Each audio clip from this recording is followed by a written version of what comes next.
Yan po yung kanina pinasa po natin. Ulitin po natin, nakahanda na po ba lahat? Amen! Napaagay yung iba sa Christmas, parang wala na agad, nasa bakasyon na agad. Amen? Holiday na agad sa kanila, po? Dalangin ko sa Panginoon, huwag tayo mawawala palagi sa church. Kasi makikita niyo po dito sa pag-aaral po natin kung gaano kahalaga po yung pagsisimba rin po natin, para makita niyo po yan. Okay, basahin ko po muna ulit sa inyo. Verse 8, pagkatapit hapon, narinig nila naglalakad sa halamanan si Yahweh, kaya nagtago sila sa kahuyan. Datapwat, tinawag ni Yahweh ang lalaki at tinanong, saan ka naroon? Natakot po ako na marinig kong kayo'y nasa hardin. Nagtago po ako sapagkat ako hubad, tanong tugon ng lalaki. Sino may sabi sa iyong hubad ka? Tanong ng Diyos, bakit kumain ka ba ng bungang ipinagbabawal ko? Kasi pinakain po ako ng babaeng ibinigay ninyo sa akin, tugon ng lalaki. Bakit mo naman ginawa iyon? Tanong ng Diyos sa babae. Mangyari po'y nilinlang ako ng ahas, kaya ako'y natuksong kumain, tugon naman niya. Okay, Diyos po, magpala po dito. Okay, tayo po ay mag-aaral po ngayon at pag-aaralan po natin how a person hide to God. Marami po mga tao po talaga nagtatago sa Panginoon. At alam niyo po ba na magaling po talaga magtago ang tao? Pagtutuusin po, makikita po natin, maraming tinataguan ng tao. Not only God, but maraming bagay, maraming tao, maraming mga pangyayari na tinataguan po ng tao. Kaya, ito po yung bagay na dapat na matutunan po natin. Okay, one of the most basic chapter in the Bible, dito ipinapahayag po dito sa binasa po natin, sa aklat po ng Genesis, that records the temptation and all, dito po nakatala po yun, na ipinakita po sa atin kung paano po natukso yung unang nilalang, at kung paano po sila nahulog sa pagkakasala. Basahin po natin sa verse 1 to 6. Ang ahas ang pinakatuso sa lahat ng hayop na nilikha ni Yahweh. Minsan tinanong nito ang babae, totoo bang sinabi ng Diyos na huwag kang kakain ng anumang bungong kahoy sa halamanan? Tugon ng babae, hindi naman ipinapakain sa amin ang anumang bunga sa halamanan, huwag lamang ang bunga ng puno na nasa gitna niyon. Pag kami raw ay kumain ng bunga nito o humipo man lamang ng punong iyon, mamamatay kami. Hindi totoo yan, hindi kayo mamamatay, wika ng ahas. Gayon ang sinabi ng Diyos, sapagkat alam niya kung kakain kayo ng bungang iyon, magkakaroon kayo ng pagkaunawa, kayo'y magiging parang Diyos. Malalaman ninyo ang mabuti at masama. Verse 6, napakaganda sa paningin ng babae ang punong kahoy, at sa palagay niya'y masarap ang bunga nito na buo sa isipan niya na mabuti ang maging marunong, kaya pumitas siya ng bunga at kumain. Kumuha rin ng para sa kanyang asawa at kumain ito. Now, pinapakita po dito kung paano po na nahulog at natukso ang tao sa kamay ng ating kaaway na si Satan. Okay?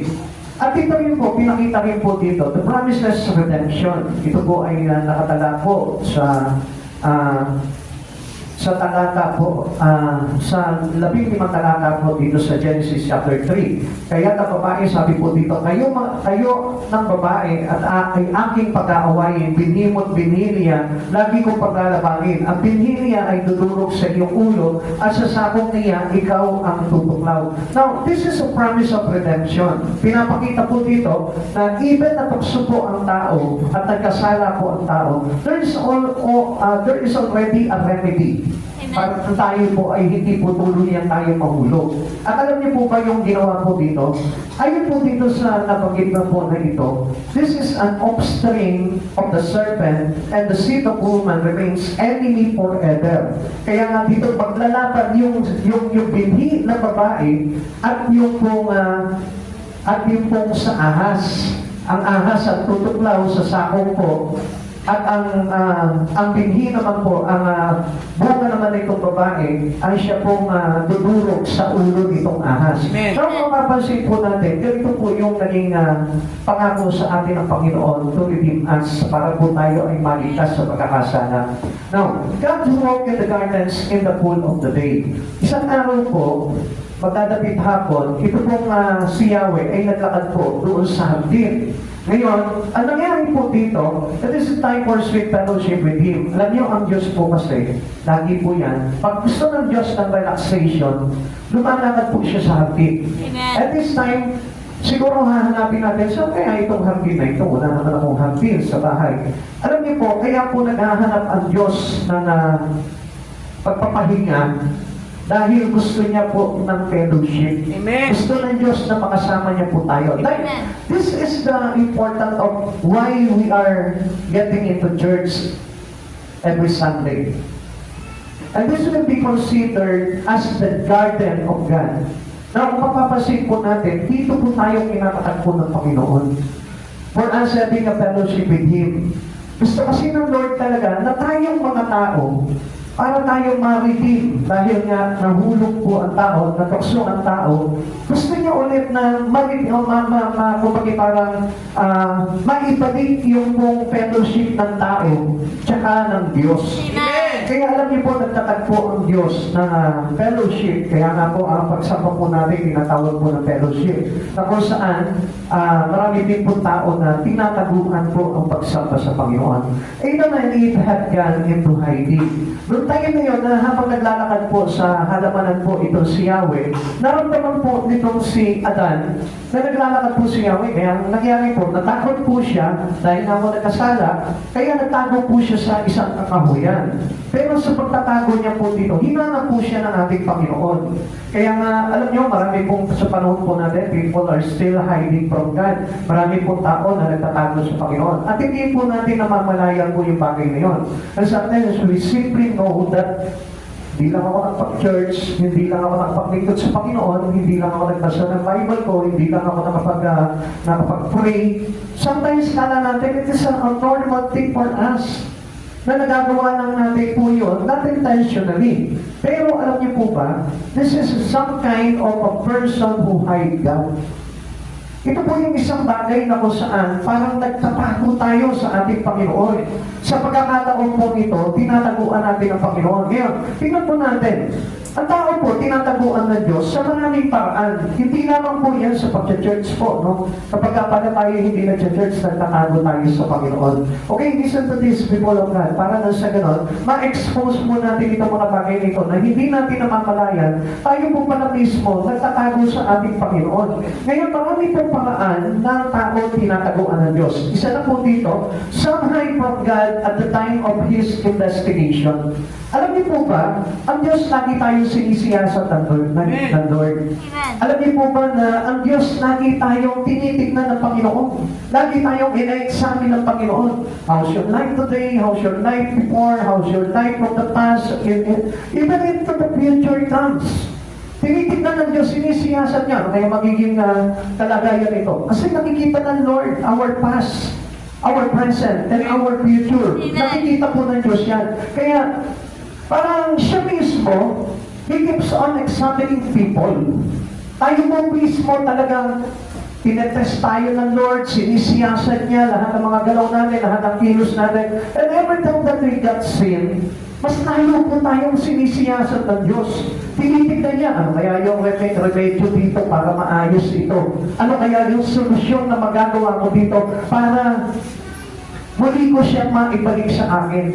Kapatid sa Panginoon, alam niyo po ba, ang Lord kapag naghanap na sa atin, it is the time of investigation. Amen. Ibig sabihin niya, sinisiyasat na tayo. Kaya na, kung minsan, di ba, mapapansin natin, tayo mismo parang hindi natin alam, kailan ba ako hinahanap ng Lord? Katulad din po niya nung kay Adan. Nung naglalakad po sa halamanan po itong si Yahweh, hinanap niya si Adan. Nasaan ka? Where art thou? Sabi po ni Yahweh, dito sa tao na ito, asan ka? And supposed to be, ang tao, kapag hinanap ng Diyos, ibig sabihin niya, he's high. Amen. Nagtatago siya. Amen. Kapag sinisiyasat ka ng Diyos, ibig sabihin niya, nagtatago ka. Hindi ka naman hahanapin ng Lord kung nandun ka eh. Amen? Amen. Kaya nga ang Diyos, kapag sinasiyasat niya na ang tao, or under investigation na yung buhay mo sa Panginoon, ibig sabihin niya, your life is hiding to God. Amen. Amen? Amen. Kaya nga huwag ka magtataka. Kung minsan kasi nasanay tayo na even though hindi ako nag-church, even though hindi ako nag-worship sa Lord, okay lang sa atin yun. Pero ang hindi natin alam, hindi okay sa Lord yun. Amen. Kaya nga hinahanap tayo ng Lord eh. He's always keeping seeking us because we are hiding. Kasi lagi tayo nagtatago sa maraming kadahilanan kung bakit tayo nagtatago. At dahil naman po, karaniwan po, na kapag sinisiyasat na tayo ng Panginoon, yan po yung moment na kung saan nagtatago na tayo sa Panginoon. Na kapag kang hinahanap ka na ng Lord, hinahanap ka na ng Lord, asan ka, sister, asan ka, brother? Minsan po pa tayo talaga nagtatago sa Panginoon eh. Instead na i-show natin yung sarili natin sa Panginoon, mas lalo pa natin tinitindihan yung pagtatago natin sa Panginoon. Kapatid sa Panginoon, kapag ikaw nawawalan ka ng time sa Panginoon, ang ibig sabihin yan, you are under investigation. Kumbaga, sinisiyasat ka ng Panginoon. Kaya mo kapag taka kung bakit, mayroon mga pinapadala sa iyo ang Panginoon para hanapin ka. At lagi natin tandaan, ang Diyos lagi naghahanap po yan. Amen. God is always seeking for sinner. Lagi niyang hinahanap yung mga makasalanan. Kaya nga, Jesus came to seek and save the lost. Sabi po ng Luke chapter 19, verse 10, naparito po siya para hanapin at iligtas ang mga naliligaw. Convictions of sin is evidence God is seeking. Ito po ay parang proof na kapag kinukonvict ka, ibig sabihin yan under investigation ka sa Lord. Amen. Kaya pala kung minsan mayroon tayong conviction, ano? Sino po dito yung meron bang conviction? Sino po yung parang napapagapag yung kanyang buti, yung kanyang kalooban? Every time na hindi siya nakakapagsimba, every time na hindi siya nakakapag-pray, every time na wala siya nagagawa totally sa Lord. Nakukonvict ka, ang ibig sabihin yun, you are under investigation. Amen. At doon na tayo from God. Amen. At alam niyo po ba kung paano nagtatago ang isang tao? If he killed his conviction. Amen. Kapag yung time na parang binabaliwala niya o nine-neglect niya lamang po yung kanyang conviction, ang ibig sabihin niya is trying to hide himself to God. Amen. Sinusubukan niya na itago yung sarili niya sa Panginoon. Kaya hindi niya napapansin. The more na lumalayo ka sa Panginoon, mas lalong kumakaba at lalong tumitindi yung nagugrug ng iyong dibdib. Amen. Diba? Mas lalong parang kang kinakabahan. Bakit ganito para akong kinakabahan? Bakit ganito para akong nakukonsensya? Bakit ganito para akong inuusig ng bundi ko? Alam niyo mga kapatid sa Panginoon, because God is always keeping investigating us. Amen. Amen. He investigates people while they are hiding. Tandaan po natin mga kapatid sa Panginoon. Alam niyo mga kapatid sa Panginoon, yung conviction napakaganda po niyan sa mga Kristiyano.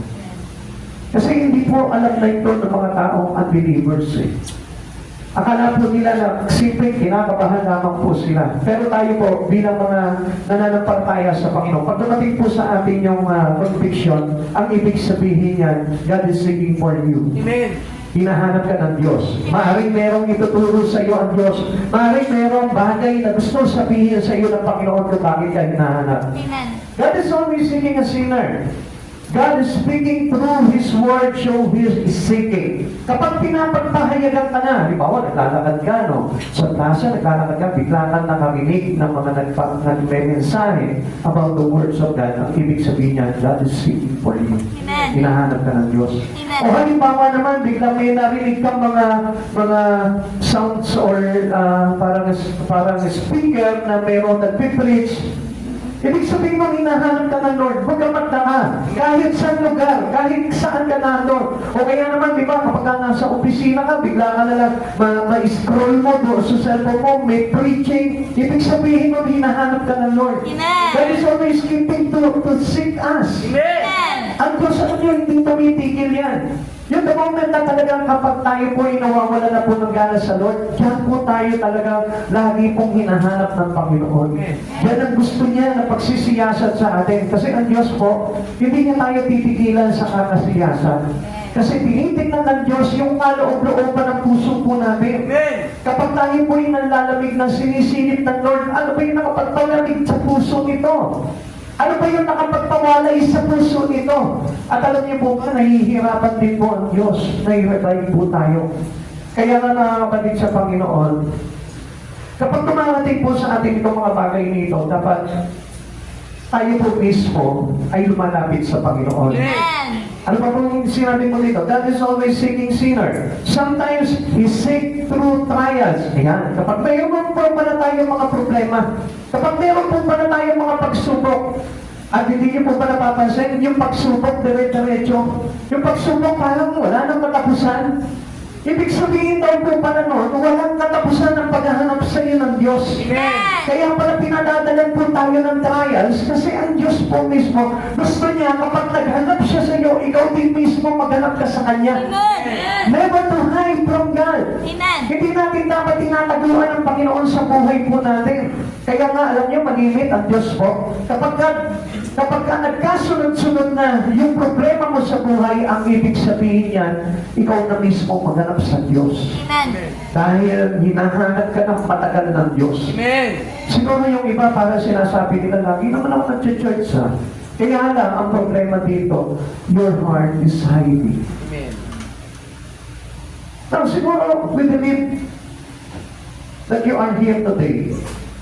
Naniniwala ako, nandito po kayo. Pero, ang tanong po dito yung puso mo ba nandito ngayon?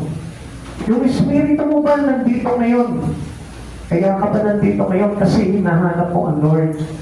Naman mga kapatid sa Panginoon, ang Diyos hindi tumitigil ng paghahanap po sa atin. Amen. He's keeping on investigating us. Amen. Lagi yan. Even your family. Kapag hindi mo kasama siya sa pagsasama sa Panginoon, hinahanap ng Diyos yan. Hindi po pwede na ang Diyos sa mga taong nawawala, hindi niya hinahanap. Amen. Lahat ng tao nakikita niya sa labas, hinahanap ng Lord yan. Kasi ang Diyos talaga, kaya siya napalito, si Jesus mismo, kasi para tayo'y hanapin at iligtas. Sometimes He sent through preachers. Kung bakit nandito ka ngayon, nakikinig ka ng salita ng Diyos. Kasi hinahanap ka ng Diyos. Sinisiyasat ng Diyos yung kalagayan mo. Kaya ka nakikinig, di ba kung minsan parang tinatamaan ka into preaching, ano mo? Kasi gusto malaman ng Lord kung saan yung punto sa buhay mo na kung bakit nawawala ka sa Kanya. Kaya nga kung minsan, di ba kapag napuntuhan ka sa preaching, di ba parang, anong sinasabi mo? Instead of showing your light to Him, we hide. Di na ako mag-church. Lagi akong pinatamaan yung preacher na yan Di ba? Kaya lalo tayo nagtatago sa Panginoon Why? Because we get hurt.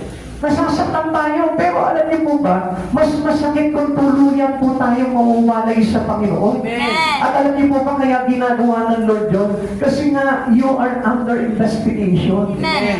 Alam niyo mga kapatid sa Panginoon, ang daming bagay na gusto saliksikin ng Diyos sa buhay mo. Amen. Kasi gusto niya talagang matuklasan kung saan kanya talaga makukuha ng todo. Amen. Para ma-win niya yung kaluluwa mo. Amen. Para ma-win niya yung soul mo. Amen. At hinahanap niya yung sinisiyasat niya, iniimbestigahan niya kung ano yung klaseng buhay na meron ka para totally mapanalo ka niya. Amen. Sometimes you seek a true caring friends. Di ba may mga kaibigan tayo, uy, hindi ka na nag-church Bakit hindi ka na umaattend? Bakit hindi ka na dumadalo? Ayun, hinahanap ka ng Lord noon. Kaya huwag ka magtataka kung bakit mayroong mga kaibigan na nakasalubong mo na, katagal mo nang hindi nakikita, no? Bigla sasabihin sa iyo, uy, ba't hindi na kita nakikita sa church? Bakit ang tagal mo nang hindi nagpupunta sa church? Hinahanap ka ng Lord. Amen. Under investigation ka sa Panginoon. Amen. Kaya huwag ka magtataka kung bakit mayroong mga kaibigan ka. Hindi po yan nakikialam sa buhay mo, kundi inutusan ng Lord yan para hanapin ka. Amen. Amen. Kaya huwag po kayo magagalit kung sa mga ganong klaseng tao na para ba ang pakiramdam mo sa sarili mo, ano ba ito? Orchid siya nag-church ako, hindi sa church, nilalait na ako, hindi pa lalait po yun. Concern ang Lord sa buhay mo, kaya kanya hinahanap. And through your friends, pinapaabot sa iyo ng Panginoon na kailangan lumapit ka sa Kanya. Hanapin mo ang Diyos sa buhay mo. Amen. Amen. Hiding from God is futile. Now, kung mapapansin po natin, walang saysay. Amen. Para magtago tayo sa Lord. Walang saysay para hindi ka mag-church. Amen. Walang saysay para hindi ka maglingkod sa Panginoon. Amen. Walang saysay na para kalimutan mo ang Diyos sa buhay mo. Alam niyo po ba, mga kapatid sa Panginoon, hindi naman po talaga tayo makakapagtago sa Panginoon Whether we like it or not, kailangan natin ang Diyos sa buhay natin. Kahit na anong sitwasyon mo sa buhay mo, kailangan mo ang Diyos. Mayaman ka man, kailangan mo ang Diyos. Amen. Mahirap ka, mas lalo kailangan mo ang Diyos. Makasalanan ka man, mabait ka man, kailangan mo ang Diyos sa buhay mo. May problema ka man, o wala, kailangan mo ang Diyos. We need God in our life. Amen. Kaya nga, wala po, it is nonsense to hide from God. Amen. Amen. Wala po tayo dapat gawin, kundi i-show up mo palagi yung buhay mo sa Panginoon kasi kailangan niyang makita. Kailangan ng Diyos na masumpungan ka. Sabi po ng Psalm 139, basahin nga po natin. Ang ganda po nito para malaman po ng tao na kapag ka tayo po, kung minsan nagtatago tayo sa Panginoon, wala tayong gana sa Lord, ano? Minsan parang nawawalan na po tayo ng gana sa Panginoon. Ayoko na muna mag-church ngayon. Ayoko na muna mag-involve ngayon spiritually. Minsan parang pinipigilan natin yung sarili po natin. Alam niyo po ba, it is bitter. Kaya nga po, ang ibig sabihin po sa atin ng Lord, ano sa isa yung ginagawa mong yan? Yung ihiwalay mo yung buhay mo sa Panginoon, ano sa isa yan? Kailangan natin ng Lord. Amen. Alam niyo kung tutuusin, ang Diyos pa rin niya kahit wala na rin. Pero ikaw, wala na sa isa yung buhay mo kung wala ang Diyos. Psalm 139. Ako ay iyong sinisiyasat, batid mo ang aking buhay, ang lahat kong lihim, Yahweh, ay tiyak mong nalalaman. Ang lahat ng gawain ko sa iyo ay hindi lingid. Kahit ikaw ay malayo, batid mo ang aking isip. Ako'y iyong nakikita, gumagawa o hindi man. Ang lahat ng gawain ko ay pawang iyong nalalaman. Di pa ako umiimig, yaong aking sasabihin, alam mo na lahat iyon, lahat ng di malilihim. Ikaw ay laging kapiling ko, katabi ko oras-oras, ang likas mong kalakasan ang aking nag-iingat sa aking nag-iingat. Nagtataka ang sarili, alam mo ang aking buhay, di ko kayang unawain ang iyong karunungan.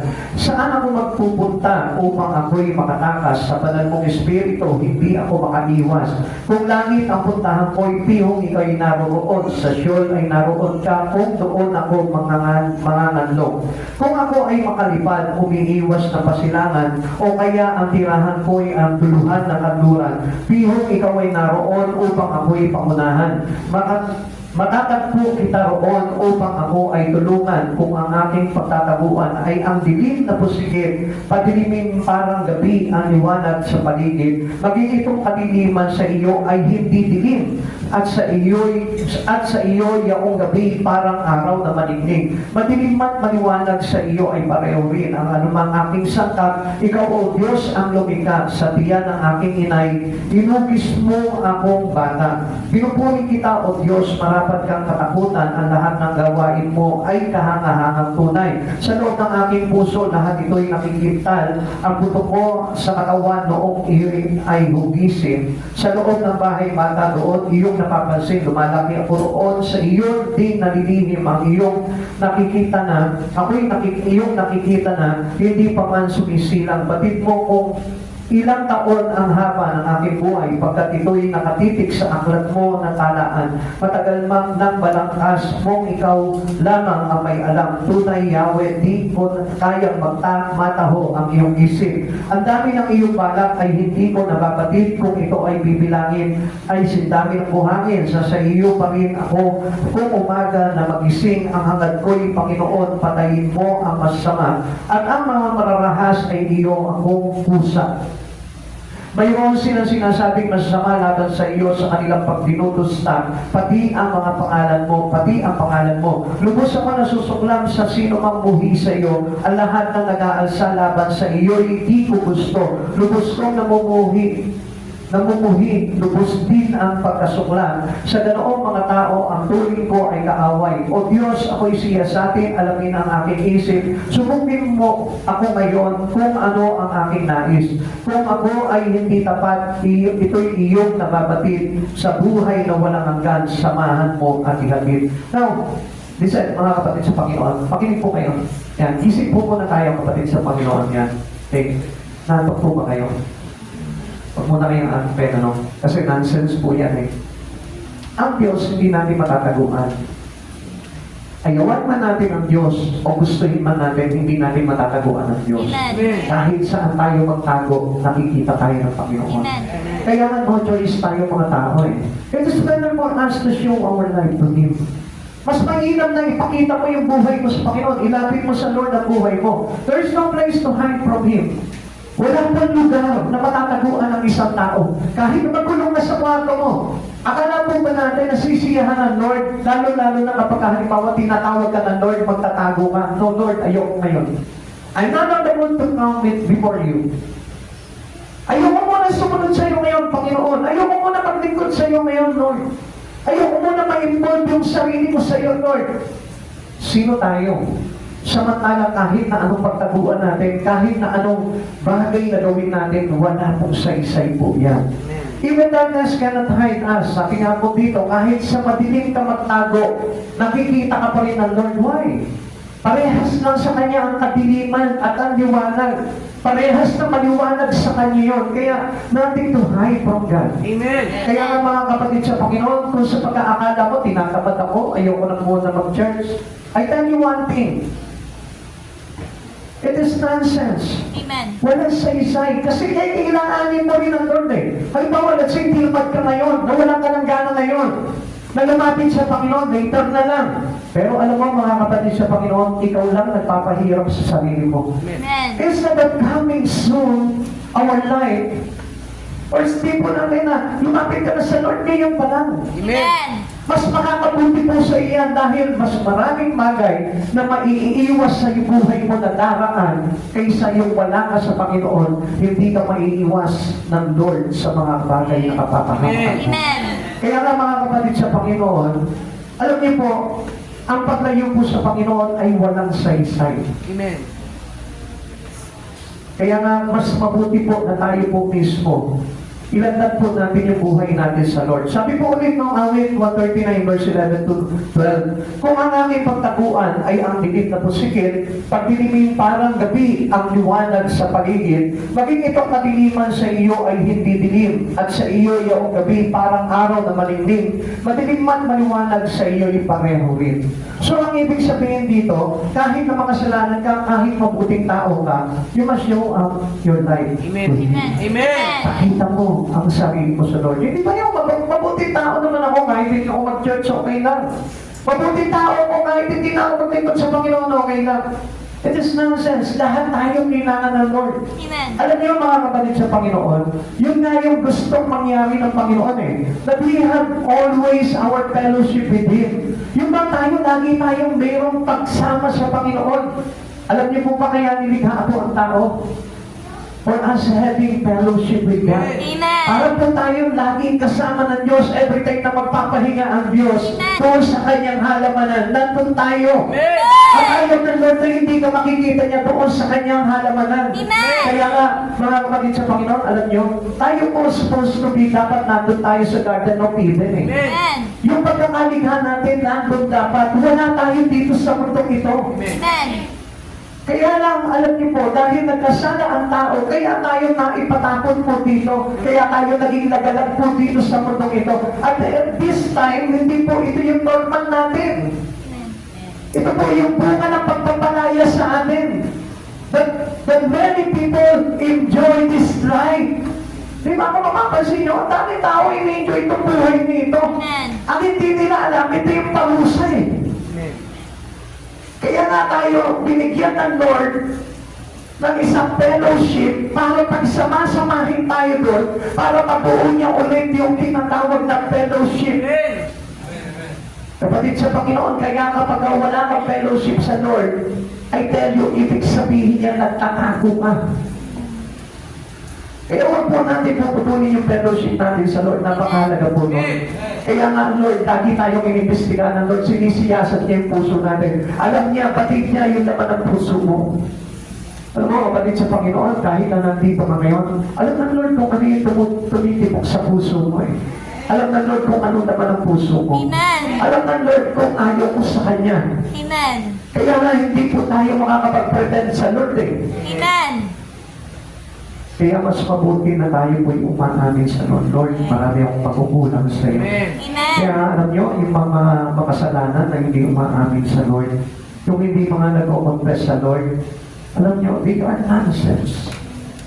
Wala kwenta yung buhay ng mga tao na yun. Yung nagsasabi, wala naman akong ginagawang masama. Wala naman akong ginagawang hindi mabuti. Kapatid, sa Panginoon, ang Diyos nakikita yan. Amen. Kaya wala tayong magitatago sa Panginoon. Amen. Amen. Kaya nga mas mainam, nagkasala ka, mas ilapit mo yung buhay mo sa Panginoon. Amen. Kaya nakita niyo po, ito po si Adan. Ano po nangyari kay Adan? Siya din mismo na convict siya eh. Amen. Kaya nung hinanap siya ni Yahweh, ano sabi niya? Nandito po ako sa likod ng kakahuyan. Umamin siya because alam niya na hindi siya makakapagtago kay Yahweh. Ngayon, kapatid sa Panginoon, ang tanong dito, ikaw, Ilang beses mo na tinaguan ng Diyos? Ilang beses mo na tinakasan ng Diyos sa buhay? Maraming sinasabi mo hindi mo tinatakasan ng Lord. Pero di mo maalam na every time or daily in our life nagkakasala tayo. At kapag hindi ka lumalapit sa Panginoon, it is same thing with Adam.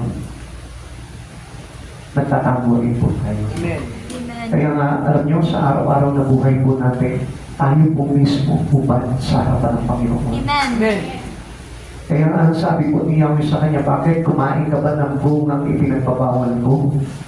Because God knows that we are tempted. Amen. God knows that we have sinned. Amen. Alam ng Diyos, nagkakasala tayo. Alam ng Diyos, natutokso tayo. Kaya nga, ang gusto ng Diyos, ilatag mo yung buhay mo sa Kanya eh. Amen. Kasi alam niyo, mga kapatid sa Panginoon, ang hindi mo lang alam, sinisiyasat ng Diyos lagi yung puso mo. Ano ba yung nandiyan na pagkakasala mo? At gusto ng Lord, kaya Kanya iniimbestigahan kasi gusto ng Diyos na linisin yung mga bagay niyo. Amen. Alam niyo mga kapatid sa Panginoon, ang sarap nga na tayo po ay magpakita palagi sa Lord eh. Kasi alam niyo, doon lamang gumagaan yung buhay natin. Yung ba parang hindi ka guilty. Na makagawa ka pa ng kasalanan, nawawala yung guilty feeling mo. Bakit? Kasi ang Diyos nandiyan palagi sa iyo eh. At alam naman natin na ang Diyos na parito to seek and save the lost. Para tayo ay hanapin at iligtas. So meaning, kapag ang isang tao lumalapit sa Panginoon, pinapatawag ng Diyos. Amen. Kailan pa po ba ang tao ay nagtatago sa Diyos? Sabi niya, at the time of investigation. And then, ikalawa, some hide from God at the time of invitation. Kung minsan, alam niyo po, kung kailan tayo inaaniyahan ng Lord, tsaka naman tayo takbo ng takbo at takas ng takas. Hindi niyo po ba napapansin? Kapag halimbawa mayroon kang inaaniyahan, let's say, yung kaibigan mo, yung kapitbahay mo, ano sasabihin niya sa'yo? Ako, busy ako eh. Kakahuyan ng buhay niyo. Baka may pasok ako, may trabaho ako. Pagtatago sa Lord yun. Amen. Kaya po tayo inaaniyahan ng Panginoon just to save us. Simple, ganun lamang po yung gusto kang iligtas ng Panginoon. Amen. Kaya lang, alam niyo, sabi nga po sa atin ng John chapter 5:14, yet you refuse to come to me to have life. Ngunit ayaw ninyo naman lumapit sa akin upang kayo'y magkaroon ng buhay. Alam niyo mga kapatid sa Panginoon, ito yung kahalagahan na ang tao laging sumasamba sa Panginoon. Ang kahalagahan po na ang tao'y laging may fellowship sa Panginoon, binibigyan ng Lord ng buhay. Meaning, He saved us. Meaning, iniligtas tayo ng Panginoon. Tapos ang daming tao ayaw na ayaw nag-church. Tapos ang daming tao ayaw i-show up yung buhay niya sa Lord. Dapat nga alam niyo po, lantad yung buhay natin sa Panginoon. Kasi alam niyo, habang tayo lumalapit sa Panginoon at nilalantad natin yung buhay natin sa Lord, binibigyan tayo ng Diyos ng buhay. Amen. Kaya nga, mga kapatid sa Panginoon, sino po ba yung tatanggi sa paanyaya ng Panginoon? Alam niyo kung sino po yun? They are foolish. Sila yung mga hangal. Kasi habang tayo, inaanyayahan tayo ng Lord, ano ba yung paanyaya ng Lord na yun? To save us. Ulitin ko po sa inyo, kaya ka inaanyayahan ng Panginoon just to save you. Ayaw ng Lord na ikaw ay mapahamak. Gusto ng Lord na ikaw ay iligtas. Kaya nga, every time na nagpapaunlak ka sa Panginoon, sinisecure mo yung kaligtasan mo. Every time na nagpapagod ka, every time na nagpa-Bible study ka, every time na nagpa-pray ka, sinisecure mo yung kasiguraduhan ng kaligtasan mo sa ating Panginoon. Amen. Kaya huwag ka magtataka kung bakit ka inaaniyahan palagi ng Lord na kung maaari lamang po araw-araw may fellowship ka sa Diyos. Amen. Because God keeping His fellowship with you. Amen. Ayaw ng Lord na hindi buo yung iyong pakikiisa sa Kanya. Amen. Ayaw ng Diyos na may taong iwalay sa Kanya. Kaya nga hirap na hirap ang kalooban ng Diyos eh. Kasi mas marami po yung tinawag. Maraming tinawag pero kakaunti yung mga nagpaunlak. Kaya nga mga kapatid sa Panginoon, alam niyo po ba, mapalad tayo ngayon dahil nandito ka nagpaunlak ka sa Lord. Ang ibig sabihin yan, binibigyan tayo ng buhay ng Panginoon. Huwag mo gawin biro yung pag-church mo, kapatid, sa Panginoon. Minsan nagkakawalang tayo, ako, gusto ko lang naman maglibang, kaya ako nag-church. I tell you, ito yung pinakamagandang libangan na ginawa mo. Bakit? Nagbang ka na, nagkaroon ka pa ng kaligtasan. Nagbang ka na, pagdating pa ng araw, sobrang libang pa sa piling ng Diyos ang mararanasan mo. Kaya nga lagi mong itatangi yung araw ng pagsamba. Lagi mong itatangi yung iyong fellowship with God. Huwag mong makalimutan yung because God is always inviting us. Walang taong hindi inanyayahan ng Diyos. Kaya nang kapalan tayo nagpaunlak. Ang nakakalungkot dito, maraming hindi nagpapaunlak sa Lord. Mas pinipili pa nila yung tissue nila. Mas pinipili pa nila yung lakwatsa nila. Mas pinipili pa nila yung ibang bagay kung araw ng pamamahinga. Tandaan mo, kaya nga sinabi ng Lord, ipangilin mo ang araw ng pamamahinga sapagkat you will rest with God. Kaya po yung pamamahinga na yun, pamamahinga ni Yahweh, gusto niya kasama kanya na nagpapahinga. Pero ang ginagawa ng tao, maraming tao nagpapagod. Maraming tao pinapagod yung sarili niya. Instead of having a life from God, anong ginagawa niya? Tinatakasan niya, tinataguan niya. Mga kapatid sa Panginoon, pahalagahan mo yung araw ng pagsamba mo. Amen. Sapagkat ito po yung unang-unang nakitala sa Bible na napakahalaga sa buhay natin mga tao. Our fellowship with God. Amen. Wala nang ibang hihigit na mahalaga doon.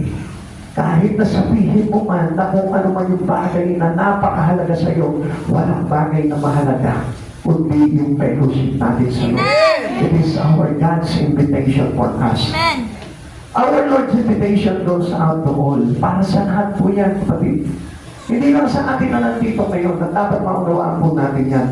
And then go to root of John 3:16, ang sabi po dito, for God so loved the world, who gave His only begotten Son, whosoever believe in Him shall not be perished, but has eternal life. Whoever believes in Him. Anong ibig sabihin dito? Sino man sumasampalataya sa Kanya, sino man nagpapaunlak sa Kanya. Kapatid, paano ko mananampalataya sa Panginoon kung hindi ka nagbibigay paunlak sa Lord? Amen. Kung tinatanggihan mo lang lagi ang paanyaya ng Lord sa buhay mo, kung lagi mo na lang para kang pinapaniwala, nire-refuse mo yung paanyaya ng Diyos sa buhay mo, do you believe in God? Amen. Ay dahil hindi totoo kang mananampalataya kung lagi mong nire-reject yung paanyaya ng Diyos sa buhay mo. Amen. Kaya nga tayo nagpapaulang because you believe in God. Amen. And never refuse the invitations of God in you. Kasi alam mo, ang ibig sabihin yun, you don't believe in God, kaya hindi mo pinaunlakan. Halimbawa, sinabi po sa iyo ng isang tao, ang sabi sa iyo ng kaibigan mo, hindi ka sumama ka sa akin, magiging milyonaryo ka. Eh kung hindi naman totoo, sasama ka ba? Hindi po. Siyempre, hindi naman totoo eh. Ganun din po tayo pagdating sa Panginoon. Pag sinabi sa iyo ng Lord, hindi ka mag-church ka, ililigtas kita. Kaya hindi tayo sumasama because we don't believe God. Pero kung alam mo na talagang ikaw nananampalataya ka kay Jesus, sasama ka sa Kanya dahil kaligtasan na yun eh. John 3:16 yun eh. Ganon tayo kamahal ng Diyos. Kaya niya tayo inaanyayahan na lumapit sa Kanya dahil mahal tayo ng Diyos. Ayaw ng Diyos na mapahamak ka. Kaya nga tandaan po natin mga kapatid sa Panginoon, yung bagay ngayon na ino-offer sa ng Lord, kaligtasan dahil mahal ka niya. Now this time, you reject the love of God kapag hindi ka nagpaunlak. Let's say, halimbawa, okay, ganito lang kasimplihan. Araw ng linggo, hindi ka nag-church. Paano sinasabi mo sa Lord, di kita ganun kamahal? Paano sinasabi mo sa Lord, Lord, di kita mahal ngayon? Baka next Sunday, mahal na kita. Wow. May ganun ba? Ha? Ganun ba? Mahal na tao? Mahal kita ngayon, bukas hindi na. O kaya naman, ngayon hindi na mahal, bukas baka mahal na kita. Ito po ba pagmamahal ng tao? Hindi eh. Pag mahal mo talaga, mahal mo yan. Amen. Amen. Amen. Ngayon, ganun ang pagmamahal dapat natin sa Panginoon. Lord, mahal kita. Every Sunday, Lord. Every invitations that you offer to me, Lord, I love you. Yun yung magiging response mo, I love you, Lord. Hindi ka magre-response sa kanya, Lord, busy ako ngayon. Next Sunday na lang kita mamahalin. Ano ba yung kanta na yun? Bukas na lang kita mamahalin. Yan. Ano yun? Ganun ba yun? Kasi ang tao ganun eh. Di ba parang meron palagi na time. Parang gusto ng tao palagi, okay. Ngayon hindi kita mahal. Bukas, mahal kita. Ibig sabihin nun, meron kang ibang pinamahal, kaya gano'n. Maaaring mahal mo yung kakahuyan ng buhay mo na lagi mo pinagtataguan kaysa sa Panginoon. Amen? Amen. Kaya nga dapat show up to God. Sabihin mo sa Panginoon, Lord, daily, every day in my life. Amen. Mahal kita, Lord. Kasi ang Lord, anong ginawa niya? John 3:16. Ibinigay niya sa atin yung kanyang pagtangganan. Anong ginawa niya?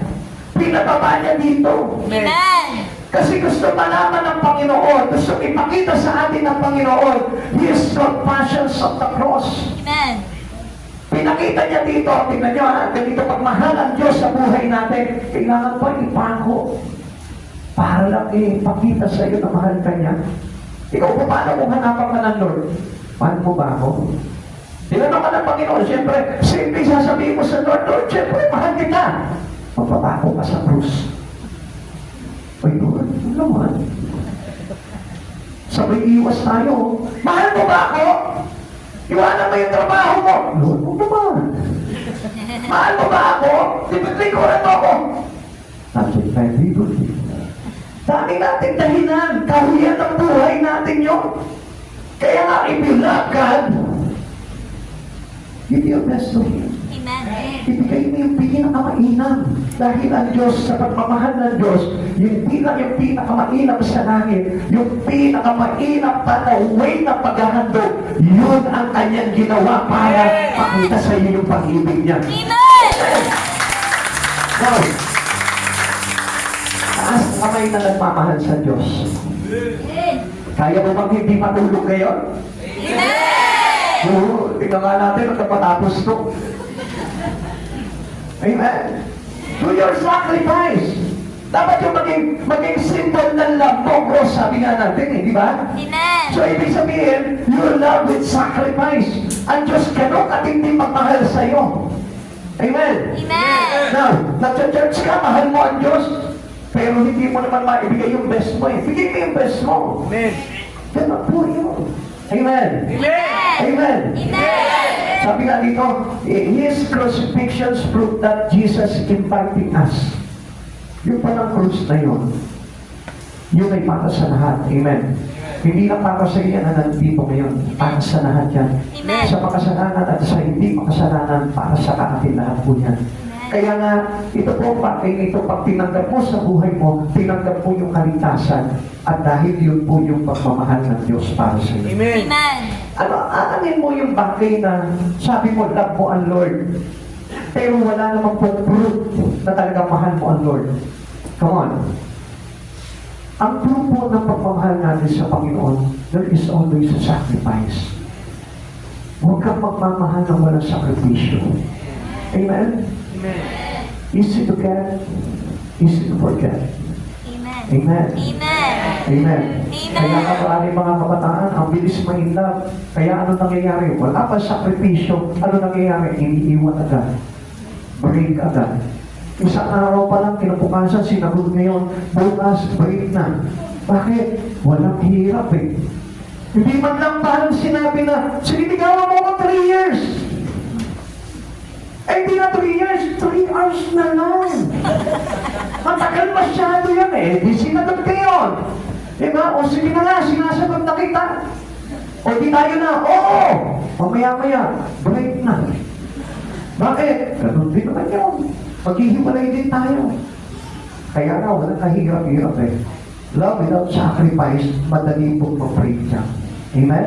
Nakita niyo po si Jesus, there is always a sacrifice, yung pag-ibig niya sa iyo, kaya hindi mag-break yung pag-ibig niya sa iyo. Hindi katulad ng pag-ibig ng tao kay Jesus, lagi na lang nag-break. Amen? Kapag hindi ka nakakapagsimba, nag-break kayo nun. Hindi niya napansin kapag halimbawa mag-jowa kayo, no? Pagka kayo nagkagalit kayo, ano mangyayari nun? Hindi kayo magkikita. Hindi kayo mapapansinan. Mag-break kayo. Bakit? Siyempre, wala yung love eh. Nag-aaway kayo. Amen? Amen. Pero ang Lord, nakita niyo ba na na-break yung kanyang pag-ibig sa'yo? Why? Because of His sacrifice. Grabe. Yung kanyang sakripisyo, grabe yung ibinigay niya sa atin. Na hindi talaga tayo iiwanan ng Lord, hindi talaga tayo pababayaan ng Lord. Kasi nagsakripisyo siya eh, para iwin ka. Kaya tanongin mo yung katabi mo, yung bang pag-ibig mo sa Diyos may sakripisyo? Yun ang pag-ibig ko sa Diyos sa Krisyo. Ano mo, yung pagtatanong mo lang, walang sakripisyo. Ang pag-ibig mo sa Diyos, walang sakripisyo. Doon ba na mararamdaman mo na wala na kasi sakripisyo yung kanyang pag-ibig niya sa Diyos? Eh, ano ba naman yung mga bagay sa buhay natin? Kaya mong sakripisyo, kaya mong iwanan for the glory of God.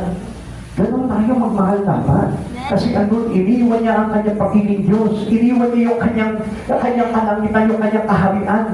Para lang sa pag-ibig natin. Tanungin mo nga yung katabi mo, kaya mo bang iwanan? Kaya iwanan.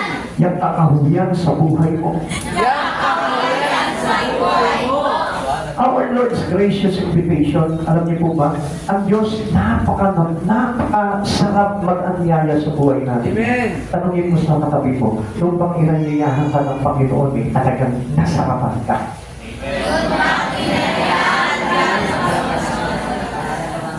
Sandali, gising muna tayo. Mukhang marami nang inaantok eh. Gisingin niyo muna yung katabi niyo ngayon. Naging iba na yung mga tono ninyo eh.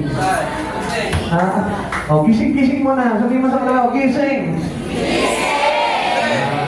Walang darating na biyaya pagka natutulog po tayo. Okay? Ha? Kaya nga sabi ng Lord, Matthew chapter 11 verse 28, come to me. Lahat kayo mga napapagal. Grabe, ang bigat ng kanakaya mo sa buhay. Sabi ng Lord, halika dito, pagpapahingahin kita.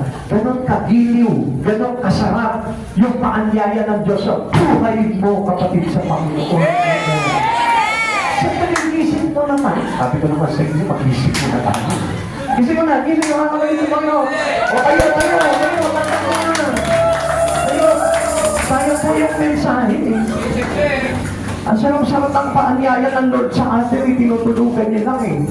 Okay, ang taktak po na tayo mga kapatid sa Panginoon para umapaw ang pagpapala ng Diyos. Sabi ng Lord, sandali, pati yung pagtalon nila. Ano naman yan? Isingin niyo naman yung sarili niyo. Amen. Talon ako, how about you? O sige, talon.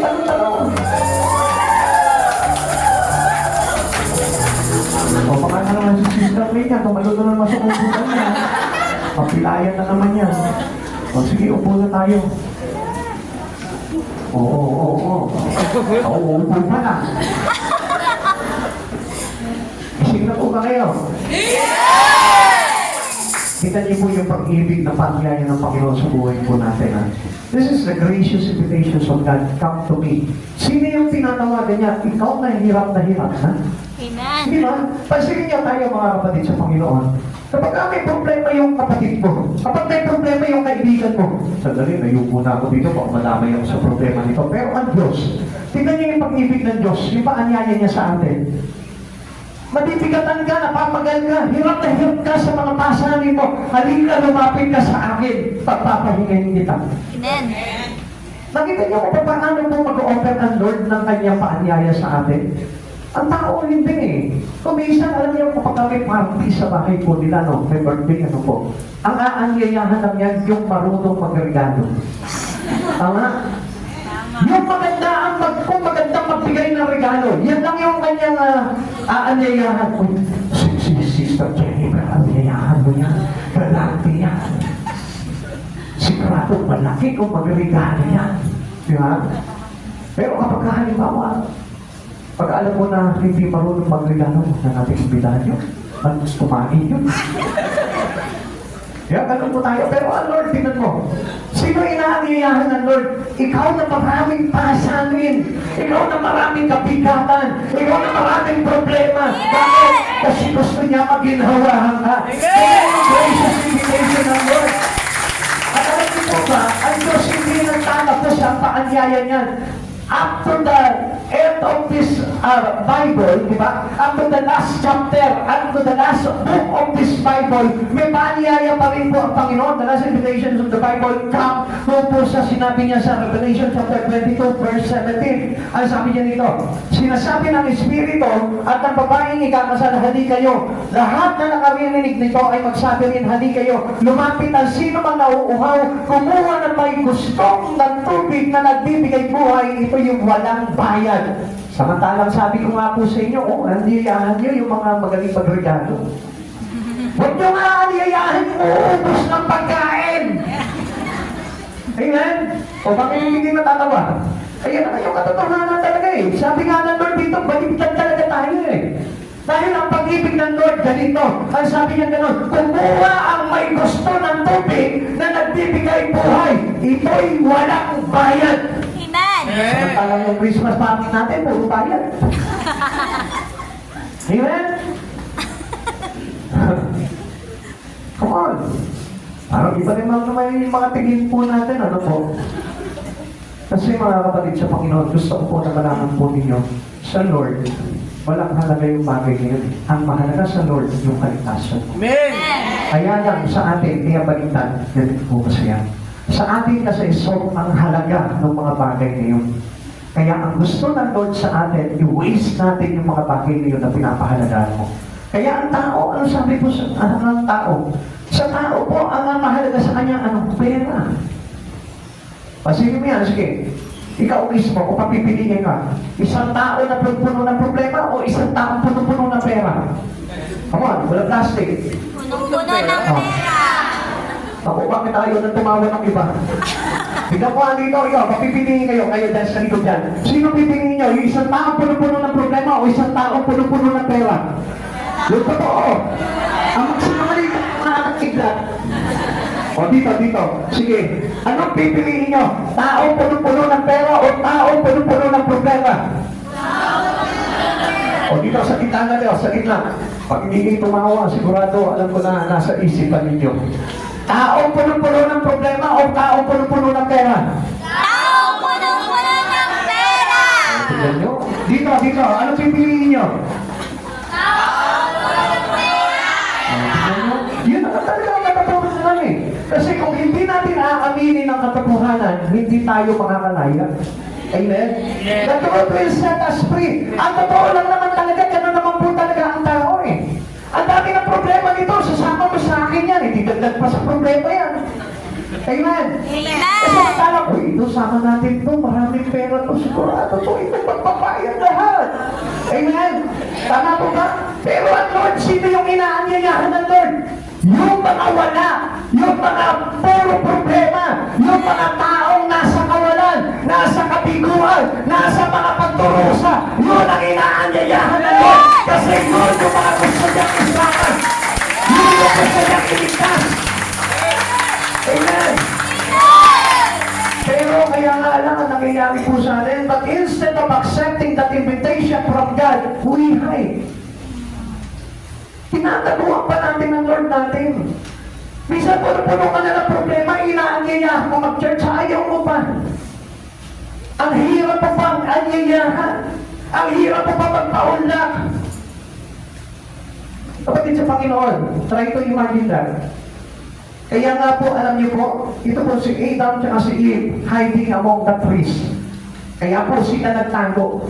Kaya hinanap sila ni Yahweh. Asan ka? Sabi niya kay Adan. Hinanap niya kasi alam niya may problema itong dalawa na ito eh.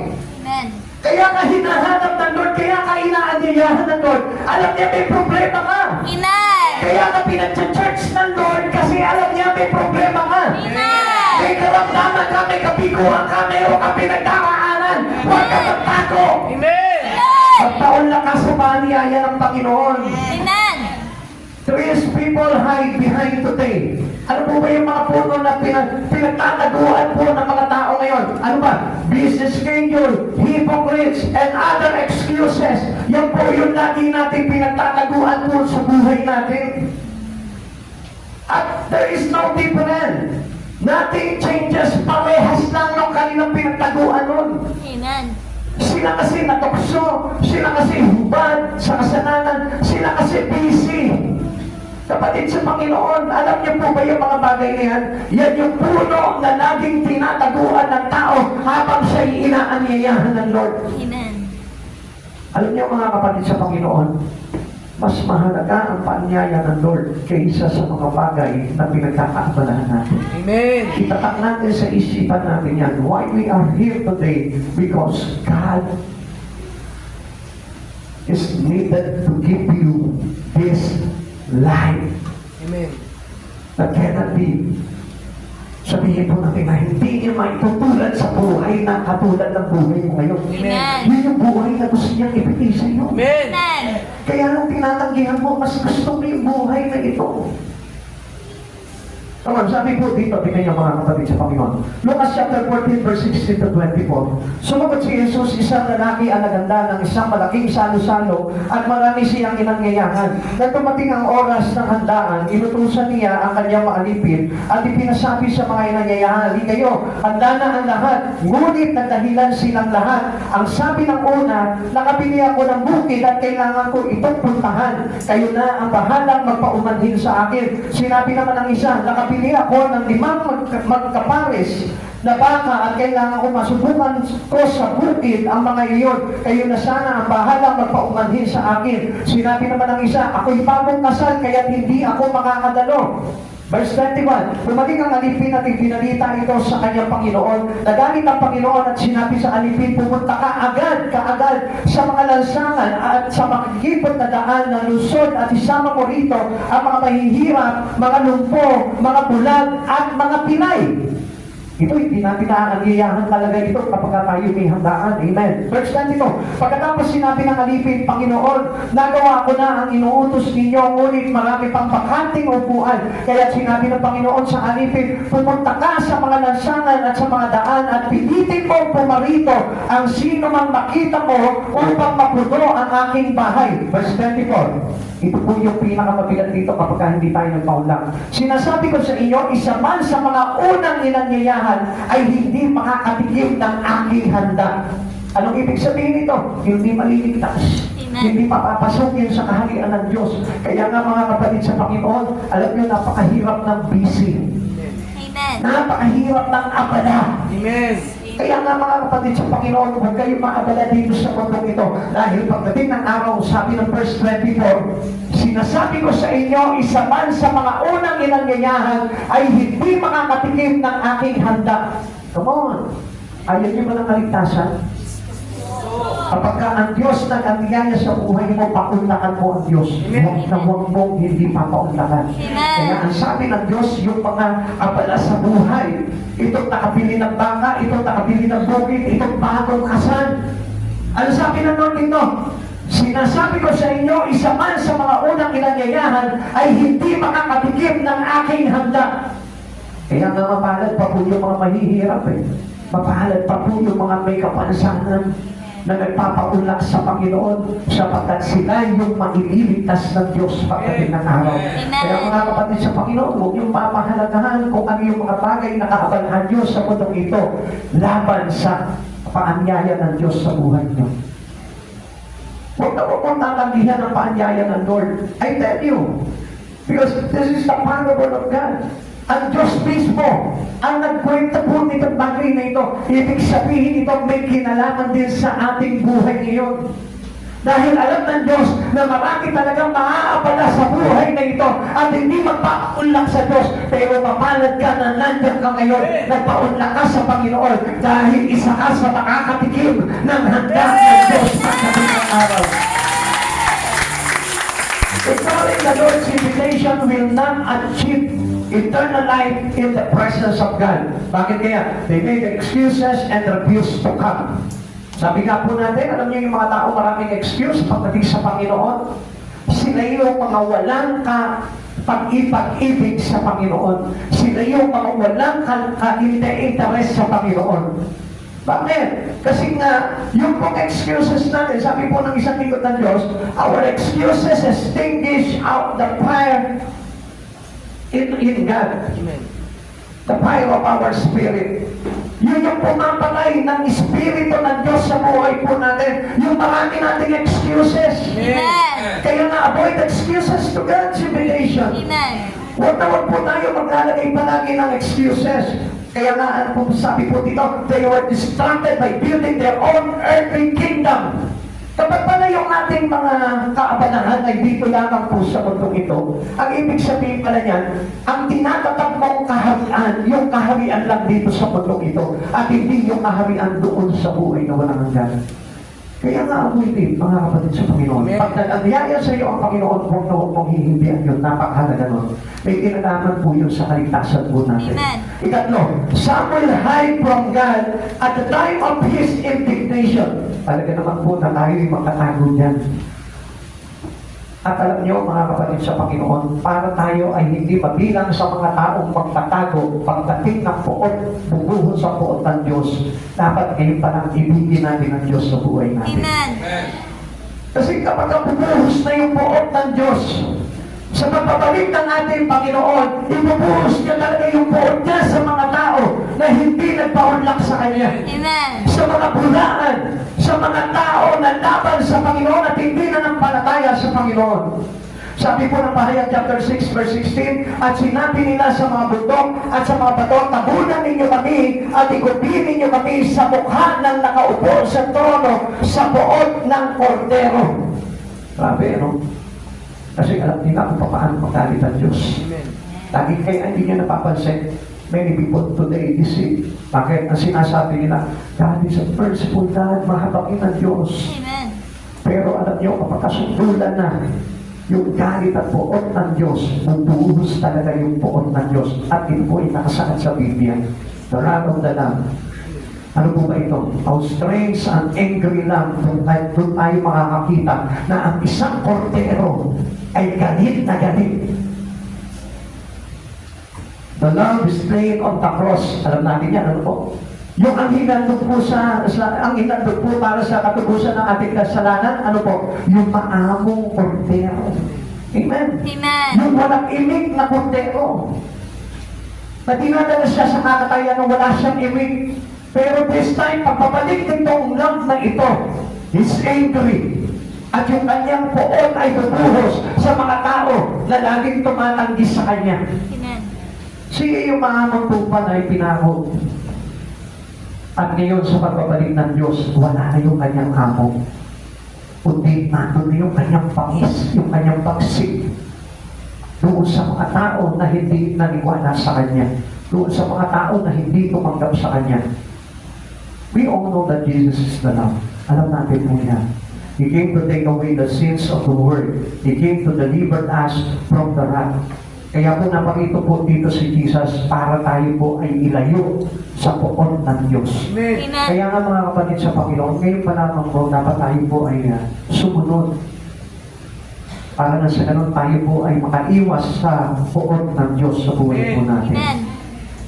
Mga kapatid sa Panginoon, tanggapin po natin ang Panginoon. Every invitation, lahat ng investigasyon na ginagawa sa iyo ng Panginoon habang sinisiyasan ka siya, ipasiyasan mo yung puso ko. Lord, sabihin mo siya, lagin ng puso ko, ano kung bakit ito, baklasin mo, Lord. Amen. Alam niyo kung bakit natin ginagawa yun? Kasi darating at darating, lahat tayo masasaksiyan po natin yung tinatawag na wrath of God.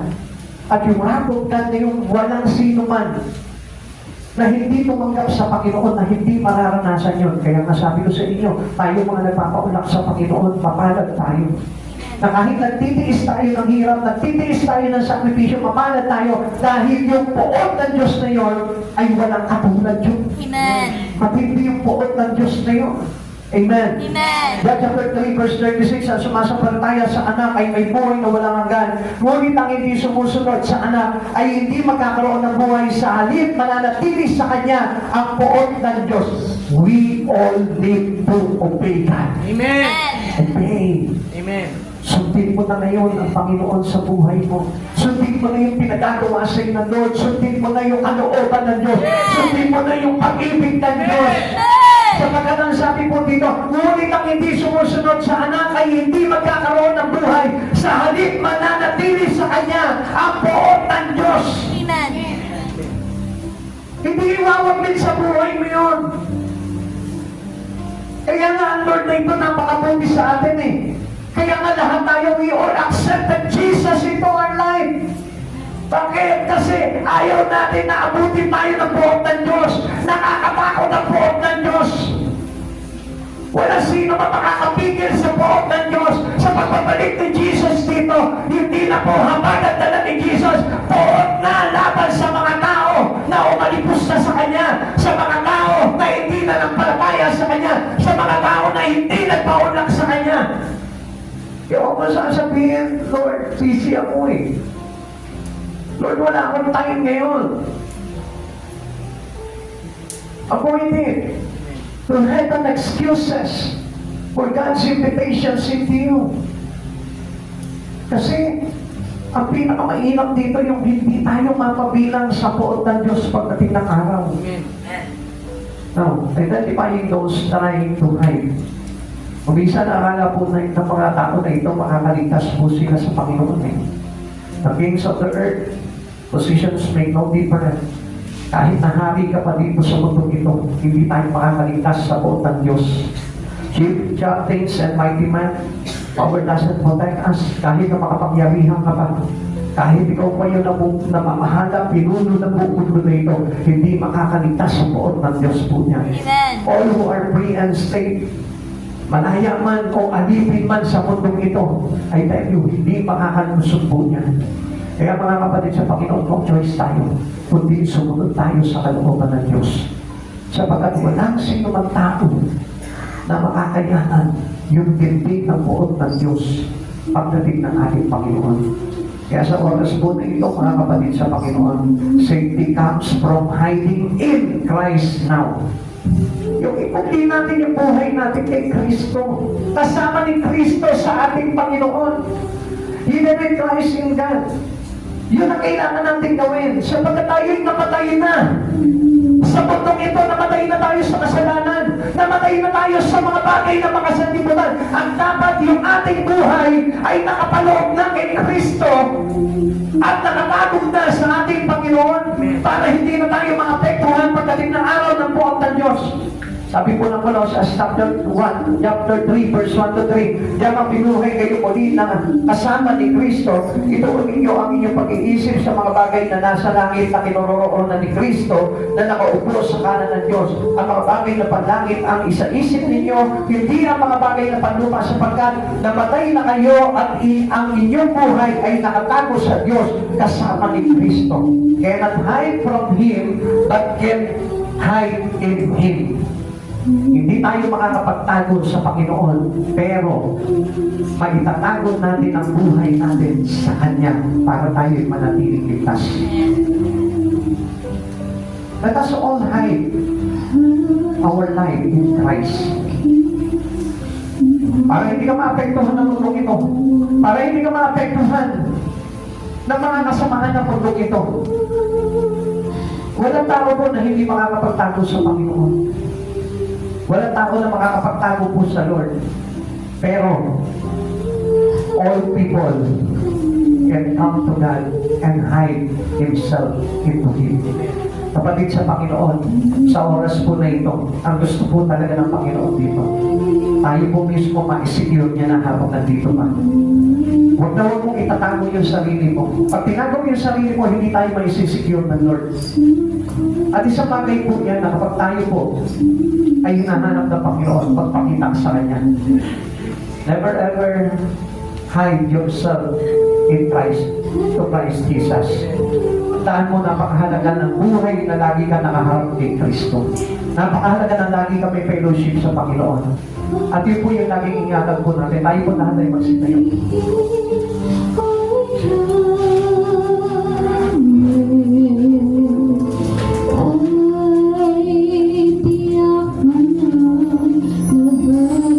Tandaan mo, kapatid sa Panginoon, itong oras oras na ito, alam ng Diyos ang laman ng puso mo. Batid ng Diyos ang iniisip mo. Batid ng Diyos kung kakampi ka niya o kalaban ka. Batid ng Panginoon kung nananampalataya ka o hindi. Batid ng Diyos kung willing ka na magligtas o mapahamak pagdating ng araw. And this time, wala kang ibang pipiliin. Kundi piliin mo si Yesu Cristo sa buhay mo sapagkat siya yung kasagutan sa lahat ng taong nais na maligtas. Come on, let us worship God in our life.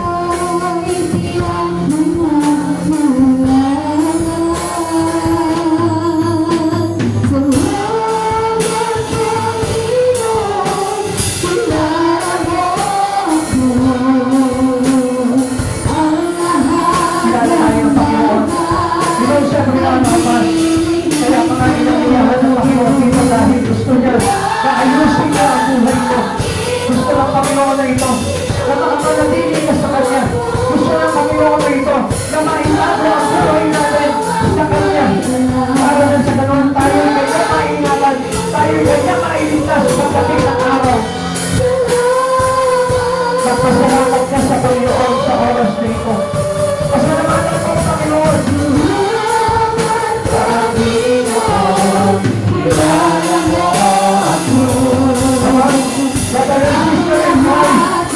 Let us walk Jesus. Be thankful for having God in your life.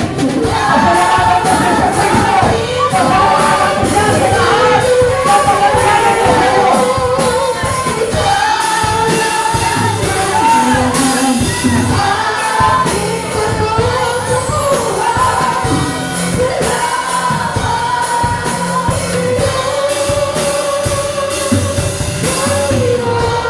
Maraming sa oras na ito, hindi ka patagtong talikod din sa mga bagay sa Lord. Pero lahat ng bagay na ipinapahayag sa atin ng Panginoon ay pawang katotohanan. At ang katotohanan na ito ay para mailigtas po tayo lahat. Sino tayo para mag-alitangan sa mga bagay na naipahayag sa atin? Wala po tayong choice kundi ang tagapin natin ang Panginoon sa buhay natin. Tagapin natin yung patyaya ng Lord sa buhay natin. Sapagkat wala po tayong ibang kailangan sa buhay nito kundi ang ating Panginoong Yesu Cristo. No one else but Jesus. Because under the roof of heaven, there is only one name for our salvation, and that name is Jesus Christ. Come on, kabalik sa Panginoon. Let us be thankful to God. Magpasalamat ka sa Panginoon. Pasalamatan mo siya sa kanyang kabutihan. Pasalamatan mo siya sa bawat paanyaya niya sa buhay mo. Pasalamatan mo siya habang sinisiyasat niya yung puso mo. Pasalamat ka sa kanya sapagkat siya yung naglilinis na lahat ng kusot sa buhay ng isang tao. Come on, be thankful for God. Pasalamatan mo ang Diyos na ito. Pasalamatan mo siya sa Kristo sa buhay mo. Let us all be thankful for Jesus. Be thankful for His name. Hallelujah, hallelujah. Oh, glory to Jesus, hallelujah. Glory to Jesus Christ, hallelujah.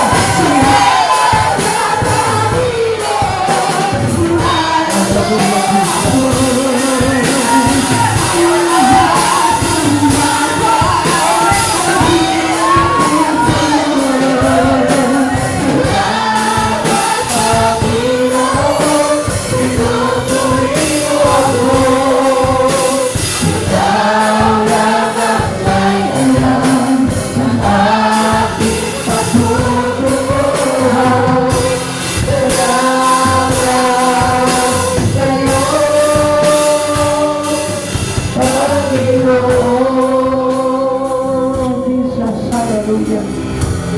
Thank you, Lord. Thank you, Jesus. Salamat sa pagkakataon na ito, Panginoon, na inilaan mo sa bawat isa sa amin, O God. Alam namin kahit kailan hindi kami naging kalugod-lugod sa iyo. Sumanay sa biyaya kapag po, Panginoon, pinahintulutan mo kami, Panginoon, upang maayos ang aming buhay, O God.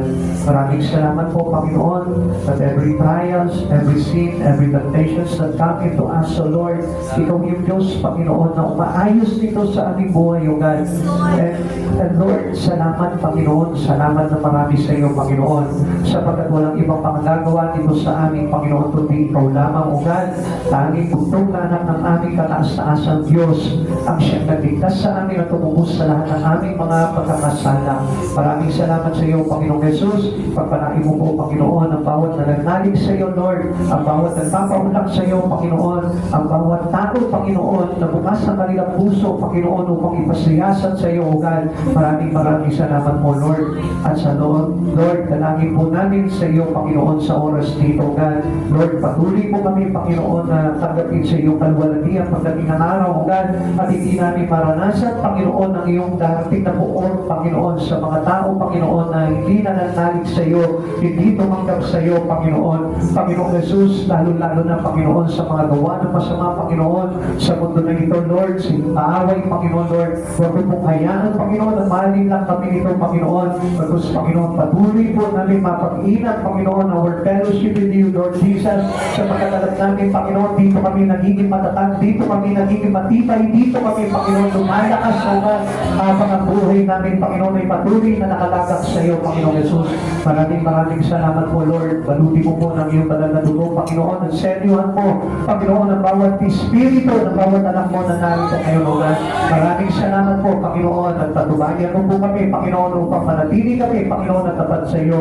Manatili kami, Panginoon, na maalab sa iyo, Panginoon, at hayaan mo sa iyong pagbabalik, Panginoon, Lord. Manatili kami, Panginoon, na gumagawa at may sipag, Panginoon, at nag-aalab, Panginoon, sa lahat ng bagay para sa iyong kadakilaan. Maraming salamat po, Panginoon. Pagpalain mo po ang church na ito, Lord. At pagpalain mo rin po, Panginoon, ang lahat ng kaisa, Panginoon, sa church na ito, Lord. Bilang mga magkakapatid sa iyo, dakilang pangalan, O God.